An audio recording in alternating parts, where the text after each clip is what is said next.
ജോർദാനിലെ തുറമുഖ നഗരമായ അഖ്ബയിൽ നിന്നും ചാവുകടലിന്റെ തീരത്തേക്കുള്ള സഞ്ചാരം തുടരുകയാണ്.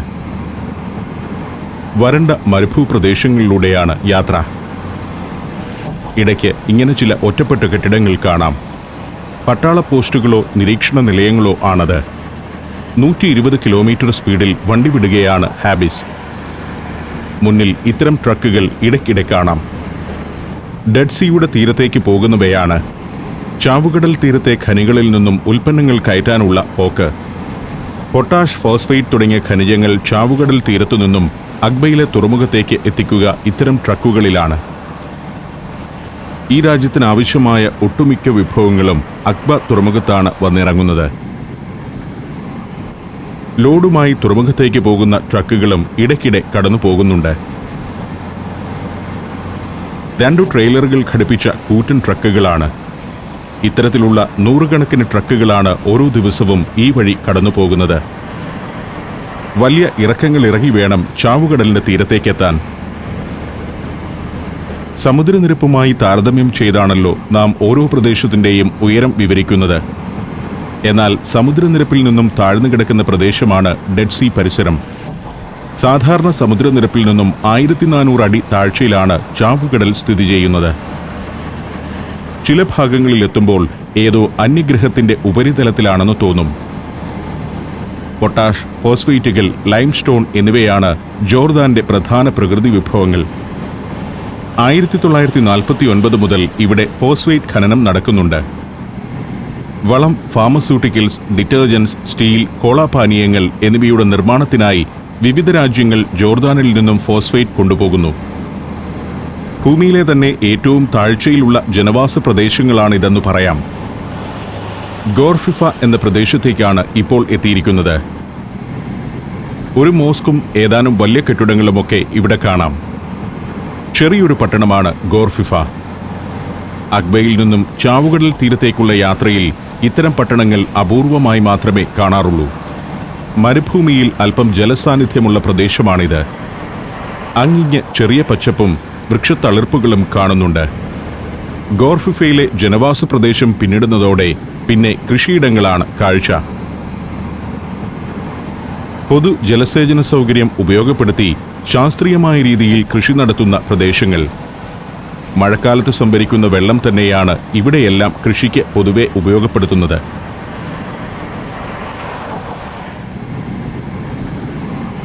മലഞ്ചെരുവിൽ പടർന്നു കിടക്കുന്ന ജനവാസ പ്രദേശങ്ങൾ. ഇടയ്ക്ക് കാണാം ഒരു മോസ്കിന്റെ മിനാരം. നല്ല നിരന്ന പാടങ്ങൾ. വാഴ, ചെറുനാരകം, വിവിധയിനം പയർവർഗ്ഗങ്ങൾ എന്നിവയൊക്കെയാണ് ഈ മേഖലയിൽ പ്രധാനമായും കൃഷി ചെയ്യുന്നത്. ജോർദാനിലൂടെയുള്ള യാത്രയിൽ അധികമൊന്നും കാണാൻ കിട്ടില്ല ഇത്തരം കാർഷിക മേഖലകൾ. ജോർദാൻ, യാർമുഖ് എന്നിങ്ങനെ 2 നദികളാണ് പ്രധാനമായും ജോർദാൻ എന്ന രാജ്യത്തിന്റെ കാർഷിക മേഖലയെ പുഷ്ടിപ്പെടുത്തുന്നത്. ഈ 2 നദികളിലെയും ജലം ജോർദാൻ ഇസ്രായേലുമായി പങ്കുവെക്കുന്നുമുണ്ട്. ചെരിദ്, സാർക്ക എന്നീ 2 നദികൾ കൂടി ജോർദാൻ ദേശത്തുണ്ടെങ്കിലും അവയുടെ നീരൊഴുക്ക് കാലാവസ്ഥയെ അനുസരിച്ചുള്ളതാണ്. പലപ്പോഴും ആ നദികൾ വറ്റിപ്പോകാറുമുണ്ട്. ഇവിടെ മലഞ്ചെരുവിൽ ചില വ്യവസായശാലകളും കാണാം. സാൾട്ട് പാനുകളാണ് വേറൊരു കാഴ്ച. മരുഭൂമിയിലെ ഉപ്പളം വ്യത്യസ്തമായൊരു കാഴ്ചയാണല്ലോ. ചാവുകടൽ തീരത്തെ ഖനിജങ്ങൾ കൊണ്ട് വിവിധ ഉൽപ്പന്നങ്ങൾ ഉണ്ടാക്കുന്ന ഫാക്ടറികളാണ് ഇവിടെയുള്ളത്. അറബ് പൊട്ടാഷ് കമ്പനിയാണ് ഇടതുഭാഗത്ത് അക്കാണുന്നത്. ഖനനം ചെയ്തെടുക്കുന്ന ഉപ്പുപാറകൾ പൊട്ടിച്ച് ശുദ്ധീകരിച്ച് ശുദ്ധമായ പൊട്ടാസ്യം ക്ലോറൈഡ് ആക്കി മാറ്റുന്ന ഒരു കമ്പനി. സൊല്യൂഷൻ മൈനിങ് എന്നറിയപ്പെടുന്ന പ്രക്രിയയിലൂടെയാണ് ഇത്തരം കമ്പനികൾ ഉപ്പുപാറകൾ ശേഖരിക്കുന്നത്. ജോർദാന്റെ അപൂർവമായ കയറ്റുമതി വസ്തുക്കളിലൊന്ന് പൊട്ടാഷ് തന്നെയാണ്. പല രാജ്യങ്ങളും ഖനനം ചെയ്തെടുക്കുന്ന അസംസ്കൃത പൊട്ടാഷ് അതേപടി ഇവിടെ നിന്നും കൊണ്ടുപോകുന്നുണ്ട്. എന്നാൽ ഉപ്പുപാറ സംസ്കരിച്ച് potassium chloride, potassium sulphate, bromine, magnesium oxide, സോഡാകാരം എന്നിവയാക്കി മാറ്റുന്ന ഇവിടുത്തെ കമ്പനികൾ അവയെല്ലാം കയറ്റുമതി ചെയ്യുന്നുമുണ്ട്. മരുഭൂമിയിൽ നിന്നും ഖനനം ചെയ്തെടുക്കുന്ന ഉപ്പുപാറകൾക്ക് പുറമെ ചാവുകടലിലെ വെള്ളം അളങ്ങളിൽ കയറ്റി വറ്റിച്ചുണ്ടാക്കുന്ന ഉപ്പും ഇവിടെ വ്യവസായശാലകൾക്ക് അസംസ്കൃത വസ്തുവാകുന്നു. 1956 സ്ഥാപിതമായ അറബ് പൊട്ടാഷ് കമ്പനിയാണ് രാജ്യത്ത് ചാവുകടൽ തീരത്തെയും കടൽ ജലത്തിലെയും അസംസ്കൃത വസ്തുക്കൾ കൊണ്ട് വിവിധ ഉൽപ്പന്നങ്ങൾ നിർമ്മിക്കുന്ന ഏറ്റവും വലിയ വ്യവസായശാല. വർഷം തോറും 20 ലക്ഷം ടൺ പൊട്ടാഷ് അവർ കയറ്റുമതി ചെയ്യുന്നുണ്ട്. ചാവുകടൽ തീരത്തെ മണ്ണ് വ്യവസായ ആവശ്യങ്ങൾക്കായി കോരിയെടുത്തു വച്ചിരിക്കുന്നതാണ് ചിലയിടത്തെ കാഴ്ച. കടൽ വെള്ളം കയറ്റി സൂര്യപ്രകാശം കൊണ്ട് വറ്റിച്ച് ഉപ്പുണ്ടാക്കുന്ന സാൾട്ട് പാനുകളാണ് വേറൊരു കാഴ്ച. പാൻ ഇവാപ്രേഷൻ എന്നാണ് ഈ പ്രക്രിയ അറിയപ്പെടുന്നത്. ധാതുസമ്പുഷ്ടമായ ഒരു പ്രദേശമാണിത്. കരയിലെ മണ്ണിലും കടലിലെ വെള്ളത്തിലും വ്യാവസായിക ആവശ്യങ്ങൾക്കുള്ള ധാതുക്കൾ വൻതോതിൽ അടങ്ങിയിരിക്കുന്നു. കാർ ഇപ്പോഴെത്തുന്നത് ഗോർ മസ്ര എന്ന സ്ഥലത്തേക്കാണ്. ഒരു ചെറുപട്ടണം തന്നെയാണ് ഇതും. ചാവുകടലിന്റെ തീരത്ത് കേന്ദ്രീകരിച്ചിരിക്കുന്ന വ്യവസായശാലകളിലെ തൊഴിലാളി കുടുംബങ്ങളാണ് പ്രധാനമായും ഇവിടുത്തെ താമസക്കാർ. ഗോർ മസ്ര പിന്നിടുമ്പോഴും പട്ടണത്തിന്റെ പ്രാന്തങ്ങളിൽ കൃഷിയിടങ്ങൾ കാണുന്നു. മഴയെയും ജോർദാൻ നദിയിൽ നിന്നുള്ള കനാലുകളെയും ആശ്രയിച്ച് കൃഷിപ്പണി ചെയ്യുന്ന പ്രദേശങ്ങൾ. വർഷത്തിൽ 6 മാസവും ജോർദാനിൽ ഉണങ്ങി വരണ്ട കാലാവസ്ഥയായിരിക്കും. എന്നാൽ നവംബറിനും ഏപ്രിലിനുമിടയിൽ അപ്രതീക്ഷിതമായാണ് ഇവിടെ മഴ പെയ്യുക. നമ്മുടെ നാട്ടിൽ ജൂൺ ജൂലൈ മാസങ്ങളിൽ കൃത്യമായി മഴക്കാലം എത്തുന്നത് പോലെയല്ല ജോർദാനിലെ കാര്യം. മഴ എപ്പോൾ എത്തുമെന്ന് കൃത്യമായി പറയാനാവില്ല. നവംബറിനും ഏപ്രിലിനുമിടയിൽ എപ്പോഴെങ്കിലും കുറച്ചു ദിവസം മഴയെത്തും. അത് ചിലപ്പോൾ കനത്ത മഴ തന്നെയായിരിക്കുകയും ചെയ്യും. ചെറിയ ഗ്രാമങ്ങളിലെല്ലാം വാട്ടർ റിസർവോയറുകൾ കാണാം. മഴവെള്ള സംഭരണത്തിനുള്ളതാണത്. ആ വെള്ളം കൊണ്ടാണ് ഗ്രാമീണർ കൃഷിപ്പണി നടത്തുന്നത്. ശരിക്കും ഇസ്രായേലാണ് അത്തരം കൃഷിപ്പണികളിൽ മുൻപന്മാർ. ഇവിടെ ഒരു ജലാശയത്തിന്റെ ഒരറ്റം കാണാം. ചാവുകടൽ തന്നെയാണിത്. ലോകപ്രശസ്തമായ ഒരു അത്ഭുതക്കടലിന്റെ തെക്കേയറ്റം. ഡെഡ് സീ തീരത്തു നിന്നും മണ്ണ് ഖനനം ചെയ്യുന്നതിന്റെ കുഴികളാണ് ഈ കാണുന്നത്. ബൈബിൾ കാലഘട്ടത്തിലൊക്കെ ഏറെ പ്രസിദ്ധമായിരുന്നു ചാവുകടൽ. അതിപ്പോൾ ഏറെ മെലിഞ്ഞു പോയിരിക്കുന്നു. ശരിക്കും കടൽ എന്ന വിശേഷണം മാത്രമേ ഉള്ളൂ. വലിയൊരു ഉപ്പുജല തടാകമാണ് ചാവുകടൽ. ജോർദാൻ നദിയാണ് ചാവുകടലിന്റെ പ്രധാന സ്രോതസ്. പക്ഷേ ആ നദിയിലൂടെ ഇവിടേക്കെത്തുന്ന വെള്ളത്തിന്റെ അളവ് നന്നേ കുറഞ്ഞിരിക്കുന്നു. ഇസ്രായേലും പാലസ്തീനും ജോർദാനും നദിയിലെ വെള്ളം വലിയ കനാലിലൂടെ കൃഷിയിടങ്ങളിലേക്ക് ഒഴുക്കാൻ തുടങ്ങിയതോടെയാണ് ചാവുകടൽ മെലിഞ്ഞത്. 50 കിലോമീറ്റർ നീളവും ഏറ്റവും വീതിയുള്ളിടത്ത് 15 കിലോമീറ്റർ മാത്രം വീതിയുമുള്ള തടാകമാണ് ചാവുകടൽ. ഈ നില തുടർന്നാൽ അടുത്ത 2 ദശാബ്ദങ്ങൾക്കിടെ ചാവുകടൽ പൂർണ്ണമായും വറ്റിപ്പോകുമെന്നാണ് പഠനങ്ങൾ വെളിപ്പെടുത്തുന്നത്. ആദിമകാലത്ത് ജോർദാൻ നദി വലിയ തടസ്സങ്ങളില്ലാതെ ഒഴുകിവന്ന് ചാവുകടലിൽ പതിക്കുന്നതായിരുന്നു പതിവ്. എന്നാൽ ഇപ്പോൾ സ്ഥിതി മാറിയിരിക്കുന്നു. ജോർദാൻ നദിയിലെ നീരൊഴുക്ക് നന്നേ കുറഞ്ഞു കഴിഞ്ഞു. 2 ദശാബ്ദത്തിനിടെ ഡെഡ് സീയുടെ ജലനിരപ്പ് 20 അടിയോളമാണ് താഴുന്നത്. ചാവുകടൽ തീരത്തെ മലമ്പാതയിലൂടെ ഹാബിസ് നല്ല വേഗത്തിൽ കാർ വിടുകയാണ്. സമുദ്രനിരപ്പിൽ നിന്നും ഏതാണ്ട് 1300 അടി താഴേക്കിറങ്ങിക്കഴിഞ്ഞിരിക്കുന്നു ഞങ്ങൾ. കടലിനപ്പുറം കാണുന്ന മലനിരകളെല്ലാം ഇസ്രായേലിൻ്റേതാണ്. ചാവുകടലിന്റെ പകുതി ഭാഗം ഇസ്രായേലിനും മറുപകുതി ജോർദാനും അവകാശപ്പെട്ടതാണ്. ചാവുകടലിന്റെ കരയിൽ ധാരാളം ചെക്ക് പോയിന്റുകളുണ്ട്. ഇവിടെ അതിർത്തിയിൽ ഒരു മതിലോ വേലിയോ പണിയാൻ കഴിയാത്തതുകൊണ്ടാവാം ജോർദാനും ഇസ്രായേലും അനേകം ചെക്ക് പോസ്റ്റുകളും ഒബ്സർവേഷൻ ടവറുകളുമെല്ലാം സ്ഥാപിച്ചിരിക്കുകയാണ്. ഇക്കാര്യത്തിൽ ഇസ്രായേൽ തന്നെയാണ് മുന്നിൽ. അവിടേക്കാണല്ലോ അനധികൃത കുടിയേറ്റം മുതൽ ആക്രമണം വരെ ഉണ്ടാകാൻ സാധ്യത കൂടുതലുള്ളത്. ശാന്തമായ നീലത്തടാകമായി കിടക്കുകയാണ് ചാവുകടൽ. അതിൻ്റെ കരയിലെ റോഡിലൂടെ കുറേ ദൂരം സഞ്ചരിച്ചു കഴിഞ്ഞു. വാദി മുജീബ് എന്ന സ്ഥലത്തേക്കാണ് ഇപ്പോൾ എത്തിയിരിക്കുന്നത്. മനോഹരമായ ഒരു പ്രദേശമാണ് വാദി മുജീബ്. ചുവന്ന പാറക്കെട്ടുകൾ, അതിലൂടെ ചെറുനദി ഒഴുകി വരുന്നു. മുജീബ് നദിയാണിത്. ഈ നദീമുഖം മുതലുള്ള 220 ചതുരശ്ര കിലോമീറ്റർ ഭാഗം 1987 മുതൽ ഒരു നാച്ചുറൽ റിസർവായി സംരക്ഷിച്ചു വരികയാണ്. Royal society for the conservation of നേച്ചറാണ് റിസർവിന്റെ ചുമതലക്കാർ. ഇവിടെ നിന്നും ടിക്കറ്റ് എടുത്ത് ഈ പാറയിടുക്കിലൂടെ നടക്കാം. ഞാൻ ആ വഴിയൊന്ന് പോകാനുള്ള ആഗ്രഹം പ്രകടിപ്പിച്ചെങ്കിലും ഹാബീസ് ഒരു വിധത്തിലും സമ്മതിച്ചില്ല. അതിനുള്ള സമയമില്ലെന്നും ട്രാവൽ ഏജന്റ് വാദി മുജീബ് സന്ദർശിക്കുന്ന കാര്യം ഏൽപ്പിച്ചിട്ടില്ലെന്നുമൊക്കെയാണ് ആബിസ് പറഞ്ഞത്. അങ്ങനെ വാദി മുജീബ് കാണാനുള്ള എൻ്റെ ആഗ്രഹം ഡ്രൈവറും ടൂർ കമ്പനിയും ചേർന്ന് തടസ്സപ്പെടുത്തിയെന്ന് പറയാം. സഞ്ചാരത്തിൽ പലപ്പോഴും അഭിമുഖീകരിക്കുന്ന പ്രതിസന്ധിയാണിത്. ഇത്തരം ഘട്ടങ്ങളിൽ ഡ്രൈവറോട് വണ്ടിയുമായി പൊയ്ക്കൊള്ളാൻ പറഞ്ഞ് കാഴ്ചകൾ പകർത്തിയ ശേഷം മറ്റൊരു വണ്ടി പിടിക്കാനാവില്ല. വേറൊരു വാഹനം ലഭിക്കാനുള്ള പ്രയാസം തന്നെയാണ് അതിന് കാരണം. ക്ഷമയോടെ ഇരിക്കുകയേ നിർവാഹമുള്ളൂ. ദാവീദ് രാജാവിൻ്റെ കാലത്തുതന്നെ ഇത് ഏറെ പ്രാധാന്യമാർന്ന ഒരു പ്രദേശമായിരുന്നു. ലോകത്തെ ഏറ്റവും പഴക്കമുള്ള ഹെൽത്ത് റിസോർട്ടായാണ് ചാവുകടൽ തീരം വിശേഷിപ്പിക്കപ്പെടുന്നത്. BC 1-ാം നൂറ്റാണ്ടിൽ ഹെരോദ് രാജാവ് ഈ തീരത്തെ മണ്ണുകൊണ്ടുള്ള പ്രകൃതി ചികിത്സയ്ക്കായി ഇവിടെ കേന്ദ്രങ്ങൾ സ്ഥാപിച്ചിരുന്നുവെന്ന് ചരിത്രം. പുരാതന ഈജിപ്തുകാർ മൃതദേഹം മമ്മിഫിക്കേഷൻ ചെയ്യുന്നതിനായി ഇവിടെ നിന്നും മണ്ണ് കൊണ്ടുപോയിരുന്നു. ചാവുകടലിന്റെ തീരത്തെ ചെളിയിൽ നിന്നും സൗന്ദര്യവർദ്ധക വസ്തുക്കൾ ഉണ്ടാക്കുന്ന പരിപാടിക്ക് 2000 വർഷത്തെ പാരമ്പര്യമാണ് കണക്കാക്കിയിട്ടുള്ളത്. കറിയപ്പ് മുതൽ വളങ്ങൾ വരെ ചാവുകടലിൽ നിന്നും ഉൽപ്പാദിപ്പിക്കാൻ തുടങ്ങിയിട്ട് കാലം ഏറെയായി. അമേരിക്കയെ ഇനി ടെലിവിഷനിലൂടെയല്ല നേരിൽ തന്നെ കാണാം.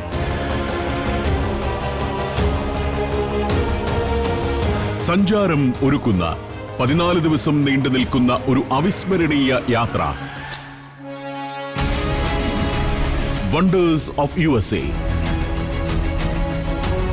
സാൻ ഫ്രാൻസിസ്കോയിൽ നിന്ന് തുടങ്ങി Los Angeles, Las Vegas, Niagara Falls, Washington DC എന്നിവിടങ്ങളെല്ലാം പിന്നിട്ട് ന്യൂയോർക്കിൽ സമാപിക്കുന്ന ദീർഘമായൊരു അമേരിക്കൻ സഞ്ചാരം.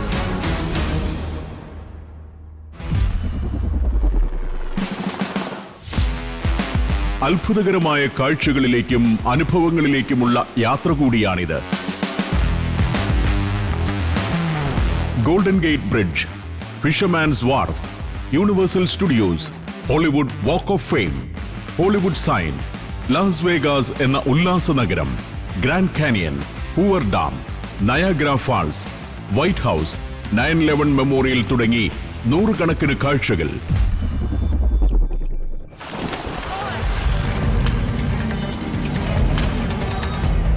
നിങ്ങളുടെ ജീവിതത്തിൽ ഒരിക്കലും മറക്കാനാവാത്തതായിരിക്കും ഈ അമേരിക്കൻ സഞ്ചാരം. US വിസയുള്ളവർ ബുക്കിംഗിനും കൂടുതൽ വിവരങ്ങൾക്കും ഉടൻ വിളിക്കൂ. ഫോൺ 75919 സന്ദർശിക്കൂ sanjaram.com. ഇവിടെ പലയിടത്തും ജോർദാന്റെ ഹൗസിംഗ് പ്രോജക്റ്റുകൾ കാണാം. കുന്നിൻ മുകളിൽ നിന്നും ഡെഡ് സീയുടെ കാഴ്ച കിട്ടും എന്നത് മാത്രമാണ് ഇവിടെ വീടുകൾ പണിയുന്നതിലെ ഏക ആകർഷണം. യാത്ര തുടരുമ്പോൾ പാതയോരത്ത് ചെറിയ പച്ചപ്പൊക്കെ കാണാം. ഏതാനും ദശകങ്ങൾ മുൻപ് വരെ ഈ പാതയിൽ നിന്നും അധികം താഴ്ചയിലായിരുന്നില്ല ചാവുകടൽ. ഇക്കാണുന്നതെല്ലാം മിലിറ്ററി കേന്ദ്രങ്ങളാണ്. ടെലികമ്മ്യൂണിക്കേഷൻ ടവറുകളും മറ്റും അവിടെ കാണാം. അമ്മാനിലേക്ക് ഇനി 60 കിലോമീറ്ററേ ഉള്ളൂവെന്ന് സൂചനാ ബോർഡ്. പാതയോരത്ത് ചെറുപെട്ടിക്കടകൾ. ചാവുകടൽ തീരത്ത് ടൂറിസ്റ്റുകൾ വന്നിറങ്ങുന്ന ഒരു ഭാഗമാണിത്. ചില ഭാഗത്ത് നല്ല പച്ചപ്പ്. ഇടതുഭാഗത്ത് കടൽ തീരത്ത് വേലിക്കെട്ടുകൾ കാണാം. അതിനൊരു കാരണമുണ്ട്. ഏതു സന്ദർശകനും നേരിട്ട് ചെന്ന് ഡെഡ് സീയിലേക്ക് ഇറങ്ങാനാവില്ല. ചാവുകടലിന്റെ ബീച്ചുകൾ, റിസോർട്ടുകൾ വീതിച്ചെടുത്തിരിക്കുകയാണ്. തീരത്ത് നിന്ന് ഇങ്ങനെ കടൽ കാണാം. ബീച്ചിലേക്ക് ഇറങ്ങണമെങ്കിൽ റിസോർട്ടുകൾക്ക് പണം നൽകണം. പോർട്ടോ ഡെഡ് സീ എന്നറിയപ്പെടുന്ന വലിയൊരു ടൂറിസം പ്രോജക്റ്റിന്റെ നിർമ്മാണം ഞാൻ ഇവിടം സന്ദർശിക്കുന്ന ഈ ദിവസങ്ങളിലാണ് ഉദ്ഘാടനം ചെയ്യപ്പെട്ടത്. റിസോർട്ടിലേക്ക് സഞ്ചാരികളുമായി എത്തിയ ബസ്സുകൾ ഇടതുവശത്ത്.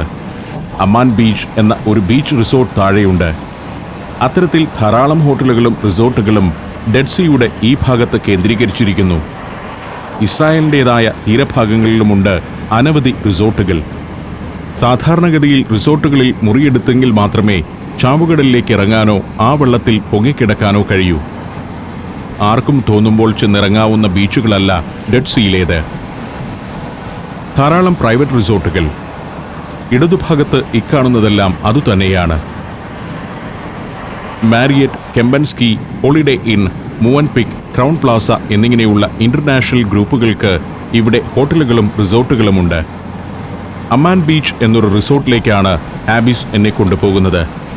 അവിടെ 20 ദിനാറിന്റെ ടിക്കറ്റ് എടുത്താൽ ചാവുകടലിന്റെ ബീച്ചിലേക്കിറങ്ങാം.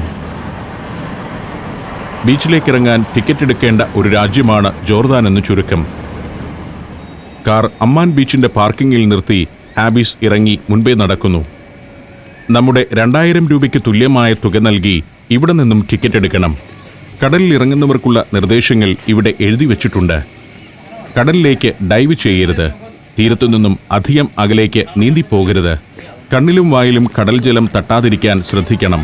കഴിവതും മലർന്നു കിടന്ന് നീന്തണം തുടങ്ങിയവയാണ് നിർദ്ദേശങ്ങൾ. ഒരു അമ്യൂസ്മെന്റ് പാർക്ക് പോലെയാണ് അമ്മാൻ റിസോർട്ടിന്റെ ഈ ഭാഗം ഒരുക്കി വച്ചിരിക്കുന്നത്. വലിയ സ്വിമ്മിംഗ് പൂളുകൾ, അതിന്റെ തീരത്ത് പനകളുടെയും വർണ്ണക്കുടകളുടെയും തണലിൽ റെസ്റ്റോറന്റുകൾ. അമ്മാൻ ബീച്ച് എന്നത് ഒരു ലക്ഷറിയസ് എന്റർടൈൻമെന്റ് സിറ്റി കൂടിയാണ്. കുടകൾക്ക് ചുവട്ടിൽ ആളുകൾ വിശ്രമിക്കുന്നു. ഇടയ്ക്ക് ചെന്ന് സ്വിമ്മിംഗ് പൂളിലേക്ക് ചാടി നീന്തുന്നു.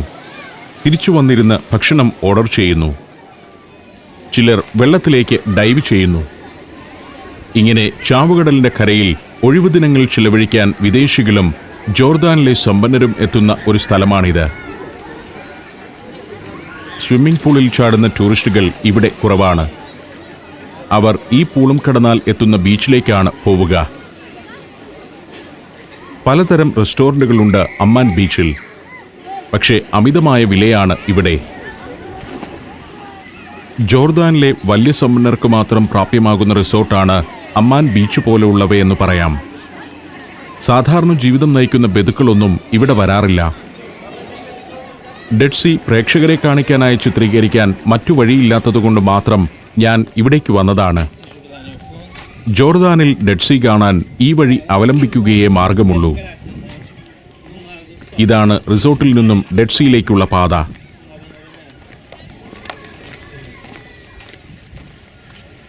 ധാരാളം വിദേശികൾ കടലിലേക്ക് ഇറങ്ങുന്നുണ്ട്. തീരത്ത് ചെറിയൊരു മണൽപ്പരപ്പ്. കുറച്ചുപേർ വെള്ളത്തിലേക്ക് ഇറങ്ങി നിൽക്കുന്നു. ഡെഡ് സീയിലെ വെള്ളത്തിൽ നീന്തുകയും കുളിക്കുകയും ചെയ്യുന്നത് ഒട്ടും സുഖകരമല്ല. നേരം 2 മണിയോടടുക്കുന്നു. അതുകൊണ്ട് ബീച്ചിൽ ആളുകൾ കുറവ്. ഈ വെയിൽ ചൂടിൽ അധികം ആളുകൾ ബീച്ചിലേക്ക് ഇറങ്ങില്ലല്ലോ. തിരിഞ്ഞു നോക്കുമ്പോൾ ഞാൻ കടന്നു വന്ന അമ്മാൻ ബീച്ച് റിസോർട്ടിന്റെ പിന്നിലേക്കുള്ള കാഴ്ച ഇതാണ്. എനിക്കിവിടെ 1 മണിക്കൂർ മാത്രമേ നമ്മുടെ ഡ്രൈവർ അനുവദിച്ചിട്ടുള്ളൂ. അതിനാൽ ചുരുങ്ങിയ സമയം കൊണ്ട് എനിക്ക് ഡെഡ് സീ ക്യാമറയിലാക്കേണ്ടതുണ്ട്. വൈകുന്നേരം 5 മണിയോടെ എന്നെ അമ്മാനിൽ എത്തിക്കണമെന്നാണ് ഹാബിസിന്റെ വാശി. അമ്മാൻ ബീച്ച് എന്നറിയപ്പെടുന്ന ഈ ഭാഗം കടൽ തീരത്തെ ഒരു പ്രൈവറ്റ് ഏരിയയാണ്. ഗവൺമെന്റിൽ നിന്നും സ്വകാര്യ റിസോർട്ടുകാർ പാട്ടത്തിനെടുത്ത ഭാഗം. ഇവിടെ 2 കാര്യങ്ങൾക്കാണ് പ്രധാനമായും ആളുകൾ എത്തുന്നത്. ഒന്നാമതായി ഡെഡ് സീയിൽ താഴ്ന്നു പോകില്ല എന്ന അറിവ് നേരിട്ട് അനുഭവിക്കാൻ.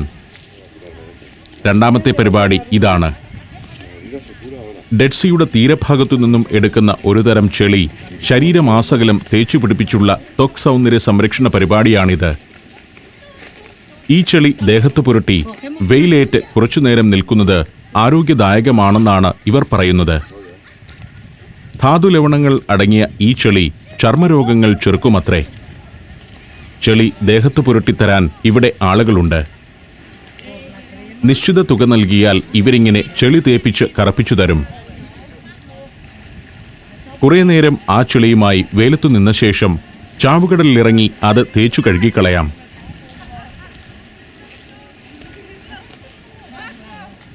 കുറേ പേർ പലയിടത്തായി ഇങ്ങനെ ചെളി പുരട്ടലിൽ ഏർപ്പെടുന്നുണ്ട്. ചെളി വാരിത്തേച്ചു നിൽക്കുന്നതിന്റെ ഫോട്ടോ എടുക്കുന്നതിലാണ് ചിലർക്ക് കൗതുകം. സുന്ദരികളും സുന്ദരന്മാരുമായ സായിപ്പുമാർ ഇവിടെ വന്ന് ചെളി പുരട്ടി തങ്ങളുടെ രൂപം തന്നെ മാറ്റുന്നുണ്ട്. നമ്മുടെ നാട്ടിലൊക്കെ അരങ്ങേറുന്ന ചില മൈമുകളിലെ കഥാപാത്രങ്ങളെ പോലെ. ഈ ഫോട്ടോ എടുത്ത് ഉടനെ തന്നെ ഫേസ്ബുക്കിൽ പോസ്റ്റ് ചെയ്ത് സുഹൃത്തുക്കളെ ഞെട്ടിക്കുകയും ഉദ്ദേശമാകാം. ചെളി പുരട്ടൽക്കാർക്ക് തിരക്കൊഴിഞ്ഞ് നേരമില്ല. രാവിലെ മുതൽ ഇതുതന്നെയാണ് പരിപാടി. എത്രയോ പേർ വന്ന് കറുത്ത ചെളി ദേഹത്ത് പുരട്ടി കടലിലേക്ക് നടന്നു പോകുന്നു. ഞാൻ ഏതായാലും മണ്ണു പുരട്ടാതെ തന്നെ ചാവുകടലിനരികിലേക്ക് നടക്കുകയാണ്. ഒരു ലോകാത്ഭുതം തന്നെയാണ് ഡെഡ് സീ. ഇതിലിറങ്ങുന്ന ആരും താഴ്ന്നു പോകുന്നില്ല. ഇതിൽ ഒരു ജീവജാലങ്ങൾക്കും വസിക്കാനുമാവില്ല. ഡെഡ് സീയുടെ അടുത്തിട്ട് കാണുക. മണലിന്റെ ഒരു ബീച്ചല്ല ഇത്. അടിത്തട്ട് കോൺക്രീറ്റ് ചെയ്തിട്ടിരിക്കുകയാണെന്ന് തോന്നും. ധാതുലവണങ്ങൾ കടലിന്റെ അടിത്തട്ടിൽ അടിഞ്ഞ് കോൺക്രീറ്റ് ചെയ്തതുപോലെയായിരിക്കുകയാണ്. ഉപ്പിന്റെ വലിയ പാറയെന്നും പറയാം. നല്ല ഉറപ്പാണിതിന്. ഓളത്തിനനുസരിച്ച് അതിൽ ചില ഡിസൈനുകളൊക്കെ രൂപപ്പെട്ടിരിക്കുന്നു. മണലിൽ നടക്കുന്ന അനായാസതയോടെ ഇതിൽ നടക്കാനുമാവില്ല. ചിലയിടത്ത് കൂർത്ത മുനകളുണ്ടാവും. ചുട്ടുപഴുത്ത് കിടക്കുകയാണ് കടൽ തീരം. അസഹ്യമായ ചൂടിൽ നിന്നാണ് ഞാനിത് ചിത്രീകരിക്കുന്നത്. പലരും വെള്ളത്തിലിറങ്ങിയിട്ടുണ്ട്. താഴ്ന്നു പോകുന്ന പ്രശ്നമില്ല. ജലോപരിതലത്തിൽ മലർന്നിങ്ങനെ കിടക്കാം. ഇങ്ങനെ മലർന്നു കിടന്ന് പത്രം വായിക്കുക വരെയാവാം. എത്ര മർദ്ദം ചെലുത്തിയാലും താഴ്ന്നു പോകില്ല. കണ്ണിലും മൂക്കിലുമൊന്നും ഈ വെള്ളം കിടക്കാതെ നോക്കണമെന്ന് മാത്രം. സാധാരണ സമുദ്രത്തിൽ ഉള്ളതിലും 9 ഇരട്ടി ലവണാംശം കൂടുതലാണ് ചാവുകടലിലെ വെള്ളത്തിൽ. പാശ്ചാത്യരായ ധാരാളം ആളുകൾ ചാവുകടൽ സന്ദർശിക്കാനെത്തുന്നുണ്ട്. ഈ വെള്ളത്തിൽ ഒന്ന് പൊങ്ങിക്കിടക്കുന്നത് ആവേശമാണ്. ലോകത്ത് മറ്റെവിടെയും ഇത്തരമൊരു ജലാശയമില്ലല്ലോ.